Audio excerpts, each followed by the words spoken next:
এই শীতের সবজি দিয়ে একটা সহজ রেসিপি তোমাদের সাথে শেয়ার করছি। নুন জলের মধ্যে ফুলকপিটা আমি প্রথমেই ধুয়ে নেব। এটা তোমরাও করে থাকো।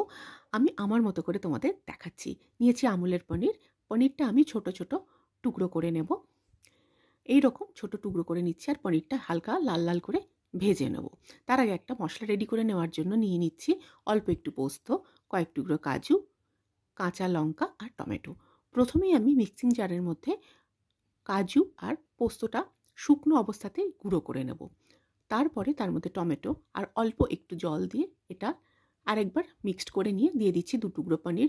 পনিরটাও দিয়ে এটাকে ভালো করে মিক্সড করে নেওয়ার পর একটা মিক্সচার তৈরি হয়ে গেল।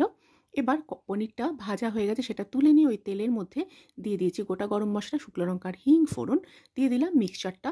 আন্দাজ মতো নুন মিষ্টি সবটাই দিয়ে দিচ্ছি, একটু মিষ্টি মিষ্টি হয়। আর আদা রসুন পেঁয়াজ কিছুই আমি এতে ব্যবহার করব না, যাতে সবজির স্বাদটা খুব ভালোভাবে পাওয়া যায়। তাই একদম মশলা না দিয়ে এটা করছি বলতে পারো। ফুলকপির মধ্যে অল্প একটু জল দিয়ে ফুলকপিটা সেদ্ধ হতে দেবো। ফুলকপিটা হালকা ভেজে নিয়েছিলাম, তাই খুব বেশি সময় লাগবে না। ফুলকপিটা নরম হয়ে এলে তার মধ্যে আমি দিয়ে দিচ্ছি ভেজে রাখা পনিরগুলো। আর শেষে যেটা দেবো সেটা হচ্ছে একটু বেশি করে ধনেপাতা। ব্যাস, আর কোনো মশলা কিন্তু দেবো না, যাতে সমস্ত ধনেপাতা ফুলকপির আলাদা যে স্বাদটা আছে সেটা যাতে আমরা ভালোভাবে পেতে পারি। একদম রেডি হয়ে গেছে রুটি পরোটা দিয়ে খাওয়ার জন্য। কেমন লাগলো?